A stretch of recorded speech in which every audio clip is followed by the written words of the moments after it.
Taigi, gerbiama Evelina, praeitą savaitę įvyko jau trečiosios organizuotos lenktynės šiame hipodrome, įvyko 2 reitingo ir 1 didžiosios. Tai apie šias lenktynės, kaip sekėsi jas organizuoti? Tai jau tampa įprasta, tai jau tampa rutina. Sekėsi gerai. Prieš porą dienų kolega paskambino, sako, ruošiatės. Iš tikrųjų, tai mes jau pasiruošę. Mes esam viską suplanavę, visą planą susidėlioję sezonui visam iki pat galo.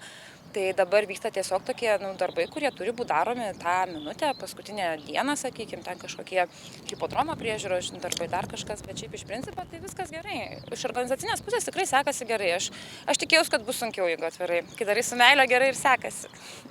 O žmonių skaičius susirinkęs į renginį, ar džiugina, ar liūdina?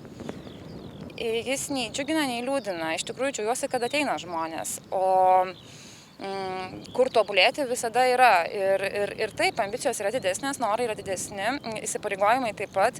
Nepriversiu aš tų žmonių ateiti. Mes darome, ką galime, tikrai labai plačiai komunikuojam, labai didelės pajėgas ir reklamą dedam. Įvairiausias akcijas bandom padaryti, kad priviliotų daugiau žmonių, bet tie, kurie nenori, arba tiem, kuriems yra neįdomu, arba tie, kurie turi kažkokias nuostatas iš anksčiau, aš supratau, kad aš jų nepriversiu ateiti. Žmonių skaičius yra labai normalus, labai vidutiniškas, tai yra toks, kokio turbūt ir reikėjo tikėtis, tai yra absoliučiai optimalus skaičius žmonių susirenka per lenktynės. Kas yra labai įdomus niuansas dėl žiūrovų, ar ne? Tai vėlgi yra ir gerai, ir ne visai turbūt. Į lenktynės renkasi kitų miestų gyventojai. Labai pastebiu, kaip atvažiuoja žmonės iš Kauno aktyviai, Vilniečių taip pat važiuoja ir iš Kelmės, iš Jurbarko daug žmonių yra, bet ne vietiniai. Tai va, vietinių yra tikrai nedaug. Bet aš manau, kad išauš ta diena, kai vis dėlto ateis ir Raseinių krašto žmonės, kuriems galų gale gal ir jiems pasidarys įdomu, kaip čia šiemet tos lenktynės vyksta. Tai iš esmės nežinau, nei džiugina, nei liūdina. Yra kaip yra gerai ir turi būti dar geriau. Ir aš matau tą tendenciją gerėjančią, žmonių vis daugėja ir tikiuosi, kad naujų veidų labai daug atsiranda, kas irgi yra gerai. Tai tikrai nėra taip, kad tas pats žmogus visą laiką ar ne ateina. Tai tikrai žinia plinta. Aš tą labai jaučiu ir mūsų tikslas toks ir yra, kad kuo daugiau žmonių sužinotų apie tai, kad toks dalykas Lietuvoje vyksta, kad Raseiniuose yra tas hipodromas ir kad jiems būtų įdomu ir patrauklu čia atvykti. O kai jau jie atvyksta, tai iš tikrųjų visi išeina su šypsena. Tikrai labai mažai girdžiu blogų atsiliepimų ir yra tikrai žmonės patenkinti. O kalbant apie renginio dalyvius, apie mūsų žirgus iš įvairiausių Lietuvos vietų, taipogi iš kitų šalių, kaip sekasi juos prikalbinti, kaip juos sekasi pakviesti į tokius renginius, į tokį mažą rajoną kaip mūsų. Ar nenustemba, kad vau, čia Raseiniuose yra kažkoks hipodromas? Nepavadinčiau aš to mažų rajonų, kad dabar pasakei, nes iš tikrųjų mūsų komunikacija eina ne apie mažą rajoną Raseiniuose, mūsų komunikacija eina apie tai, kad Raseiniuose yra vienintelis Baltijos šalyse toks hipodromas ir mes kaip tik šitą vietą pateikėm kaip kažkokį tai didelį, grandiozinį dalyką, nes iš tikrųjų taip ir yra iš tikrųjų ir jeigu patys ateityje su kažkuo kalbėsit, nenaudokit mažų rajonų terminų, prašau, nes tai iš tikrųjų nepadeda. Žiūrėkit, lenktyniniai žirgai yra grynakraujai ėmėjai žirgai. Ir tai yra ta veislė, kuri lenktyniauja visam pasauly ir čia tu kažkokių tai naujų dviračių nepriradinėsi, ar ne? Jų Lietuvoje kiek yra, tiek yra. Ir mūsų tikslas pagrindinis ir yra, kuo daugiau tų lenktynių daryti. Vienas iš tikslų ir yra, kad kuo daugiau naujų savininkų atsirastų. Tų žirgų tiesiog turi daugėti. Jų Lietuvoje kiek yra, tiek yra, jie ir lenktyniauja. Kiekvienas pagal savo galimybės, ten vienas treniruotės pasiruošęs, kitas galbūt ten po traumos, kitas gal dar kažkas atsitiko, bet taip, tai jų kiek yra, tiek yra, tu nepadauginsi jų, nes populiacija šitos veislės žirgų yra labai maža ir jų turi daugėti šitų žirgų. Kas susijęs su kitom veislėm, tai taip, iš tikrųjų sekasi neblogai. Ir kas susijęs su įvairom veislėm arba su arabų veislės žirgais, tai prisijungia nauji dalyviai. Mane tai labai džiugina, labai džiaugiuosi, kad tokie žaidėjai kaip Lietuvos žirgynas prisijungia ar ne su žemaitukais, su arabų veislės žirgais. Yra pavienių augintojų, kurie savo malonumui turėjo, sakykime, vieną ten arabų veislės žirgą ir dabar irgi jau ruošiasi lenktynėm. Yra, pavyzdžiui, praeitą kartą per praeitas lenktynės buvo toks įdomus dalykas, per radiją išgirdo reklamą žmogus, kuris gal ten 10-9 metai atgal irgi dalyvavo lenktynėse ir paskui tiesiog nutraukė tą, nežinau dėl kokių priežasčių. Ir pasidomėjo, sako, vau, tai vyksta, aš nežinojau, bet per radiją išgirdau reklamą. Sakau, prisijunkit, oi ne, mano žirgai netreniruojam ir taip toliau, ar ne? Tai sako, atvažiuokit kaip žiūrovas, susipažinkim. Atvažiavo, susipažinom, sudalyvavo ir šiandien kalbėjau, kad jau kitose lenktynėse jis vis dėlto vėl dalyvaus. Tai iš tikrųjų yra gerai, tai aš manau, kad gerai sekasi. Tiesiog žirgai yra toks dalykas, kur reikia laiko viskam. Visų pirma, tai yra ir brangu, ar ne? Visų antra, tai žmogus turi mėgti tai ir reikia darbo tam. Taip nebus, kad šiandien dienai aš kažką priviliojau ir po 3 savaičių lenktynėse jau dalyvaus. Geriausiu atveju jie dalyvaus ne kitam, o dar kitam sezone, nes nusipirks jauną žirgą, jis turi užaugti, reikia ištreniruoti ir čia yra toks dalykas, kur reikia įdirbio, čia yra rimti dalykai. Tai gerai sekasi pritraukti naujus, tiesiog tam reikia laiko. Minėjote, kad visas sezonas jau yra suplanuotas, viskas yra padaryta, pagrindiniai šitie darbai.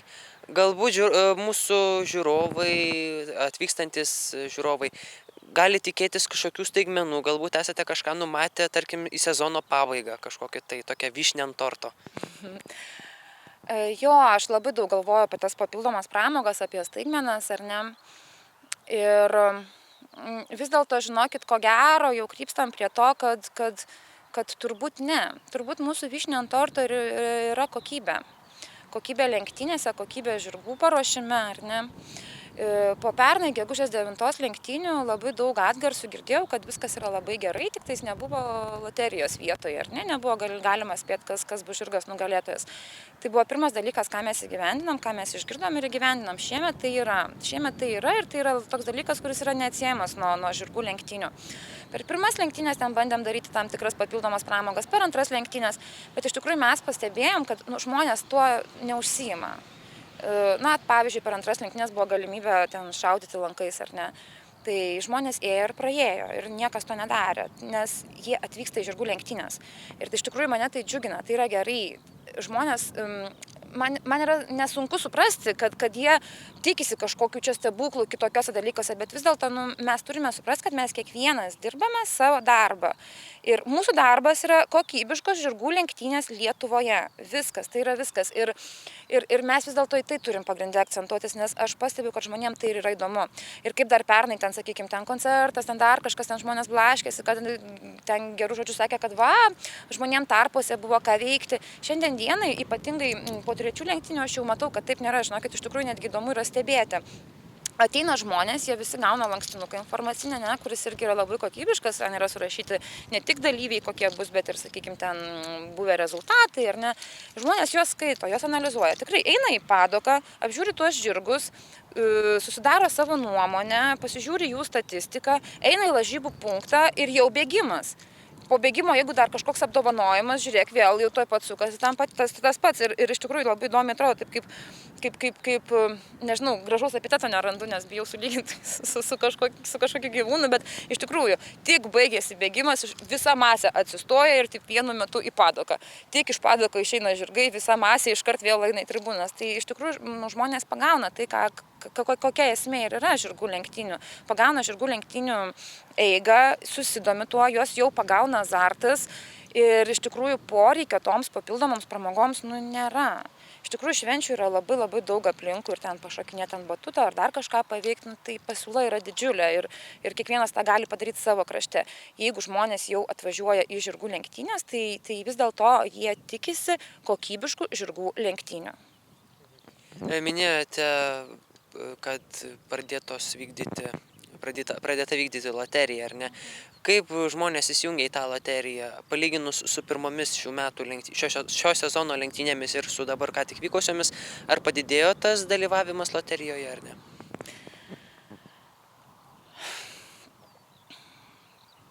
Matai, Viliau, skirtingi žmonės lankosi.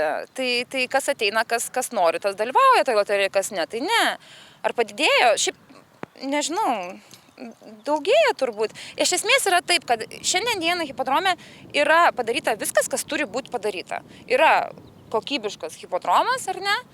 Labai reprezentatyviai atrodantis, puikiai reprezentuojantis miestas, sakykime, ar ne? Kaip traukos centras, kaip turistinis centras. Yra kokybiški žirgų bėgimai, kurie vyksta laiku ir visa kita. Ir yra loterija.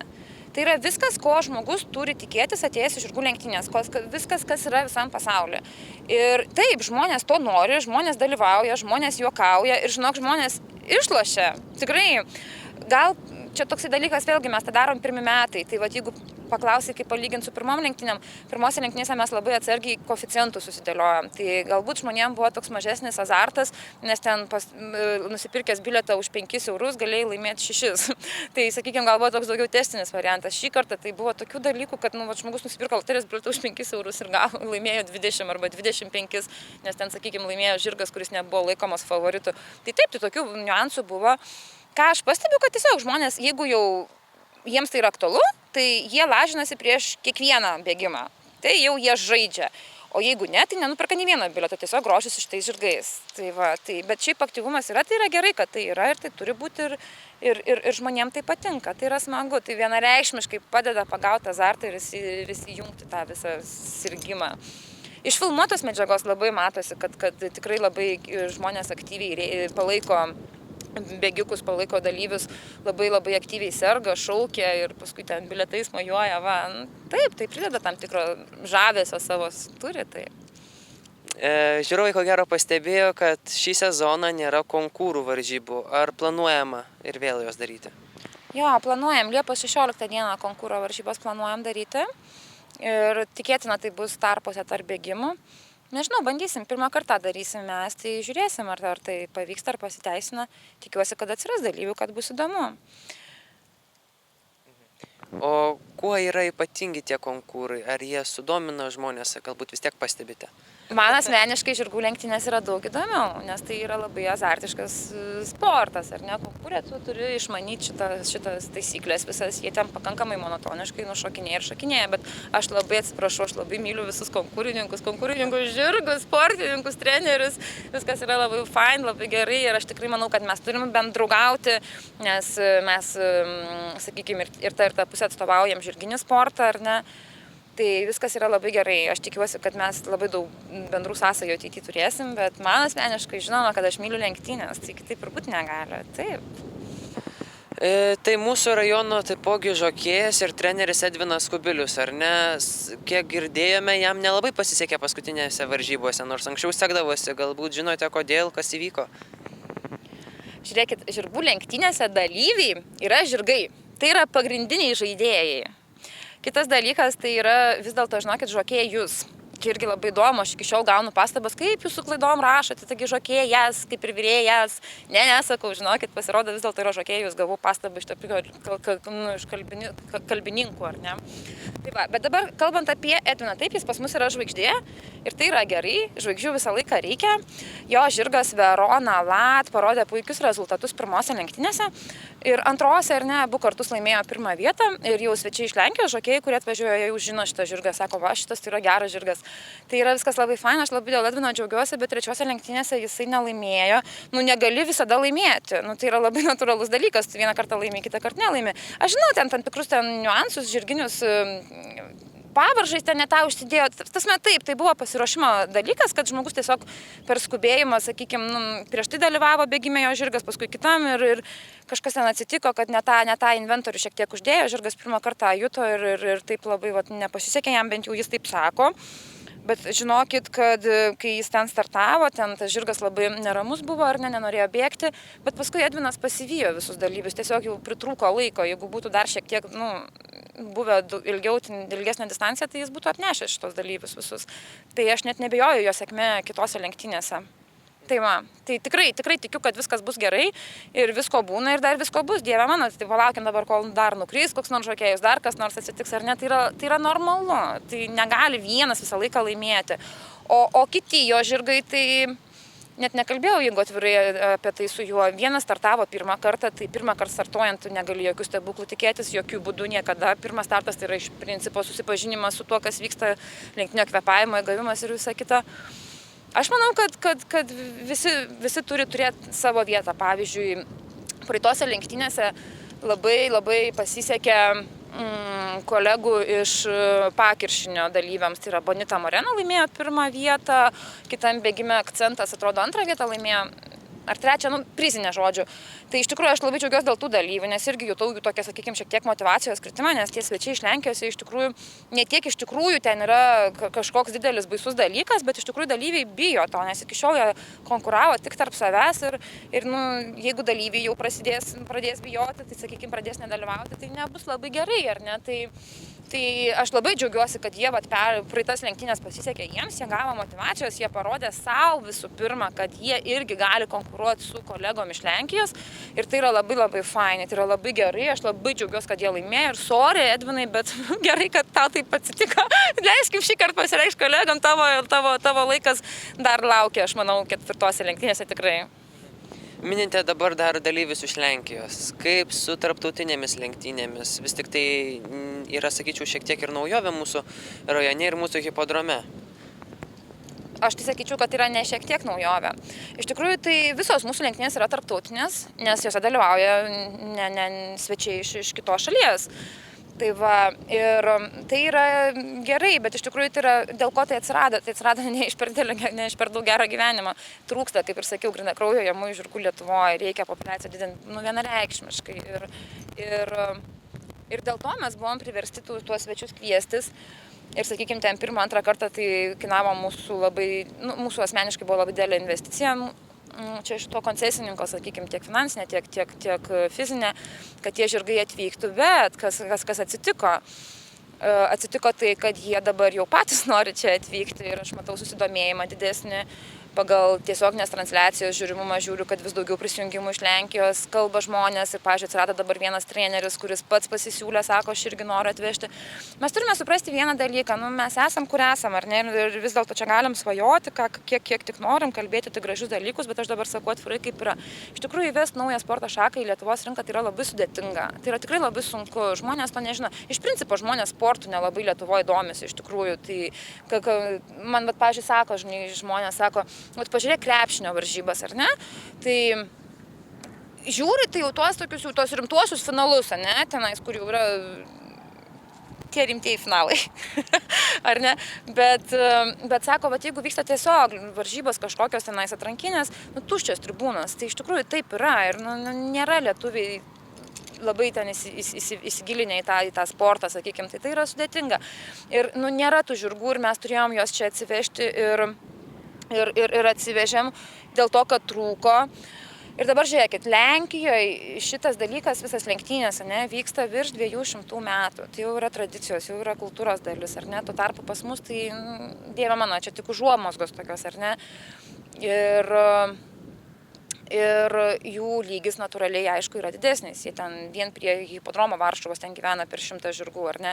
Tai aišku, kad jie turi įdirbį, jie turi trenerius ilgamečius ir pagalbininkus ir patys žirgai yra visai jau kitokie. Tuo tarpu pas mus, sakykime, tai dar nėra tokio įdirbio didelio padaryta, ar ne? Tai jie, sakykime, pirmus kartus atvežė pačius prasčiausius žirgus savo, nes ten, sakykime, jau per prasti lenktyniauti, čia pas mus galbūt bus okei. Ir jie mato, kad rezultatas nėra toks geras, kaip jie tikėjosi, jie mato, kad tas mūsų lygis nėra toks prastas, ar ne? Tada jie, pavyzdžiui, dabar jau per 3 lenktynės atvežė iš vis žirgą, pavyzdžiui, kuris praeitais metais Lenkijoje tikrai super gerus rezultatus rodė, buvo absoliučiai normalus, vidutinis žirgas, ar ne? Atvežė pas mus, čia tikėjos, kad jis čia bus wow nugalėtojas, bet vis dėlto ne, jis ir čia buvo tik 3.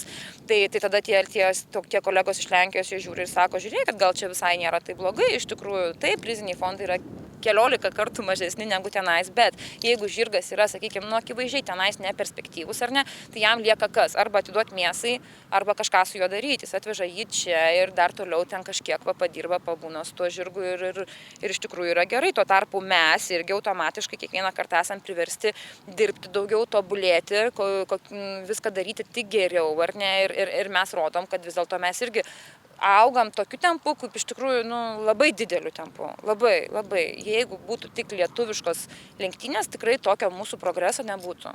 Vienareikšmiškai. Mūsų aš turiu omeny bendrai visų žirgų lenktynių dalyvių.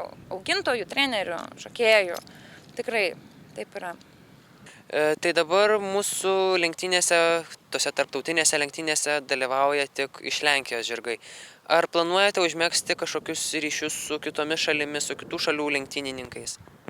Žinoma, planuojam. Tai pavyzdžiui, Latvija, Estija, ne, nu, jie irgi neturi iš principo žirgų lenktynių, tai taip, tai yra ta pati rinka kaip ir čia Lietuvoje. Tai yra, kada tiesiog savininkai nauji atsirastų, ar ne. Dabar dalyvavo žirgai, kurie yra treniruojami Lenkijoje, bet vienas iš tų žirgų, pavyzdžiui, savininkas to vieno iš tų žirgų yra bulgaras. Ir mes labai gerą su juo kontaktą užmesgėm, labai su juo sudraugavom, jis labai myli tą savo žirgą ir jam labai čia smagu, kad jis pas mus dalyvauja. Ir Bulgarija iš tikrųjų šiandien dienai tą kontaktą irgi jau turime ir aš labai tikiuosi, kad mes eisime taip į priekį, bet nu, tokie dalykai jie ne per dieną užsimesga, bet vienareikšmiškai taip. Mes niekada, nežinau kada, po kiek šimtų metų mes prilygtumėm Airijos, Anglijos lygiui, ar ne, bet kas susijęs su tokiom rytų Europos šalim, tai aš manau tikrai taip. Mūsų toks yra tikslas ir mes tą tikslingai, sistemingai darom. Galbūt jau yra kažkokių šiek tiek ryšių ir, tarkim, su tom, kaip minėjote, su Anglijos, kažkokių tokių ar nebandėte dar? Ne, ryšiai yra tiek, kiek yra privalomi formaliai, tai yra kas susijęs su dokumentacija, tai tie ryšiai yra tokie, kokie jie yra, nu, formalūs tiesiog, nes mūsų lenktynės yra, nu, tarptautinės, įskaitinės visos ir ten protokolai siunčiami dar kažkas, tai taip, viskas yra, bet kas susijęs su žirgų augintojais, tai tikrai dar ne.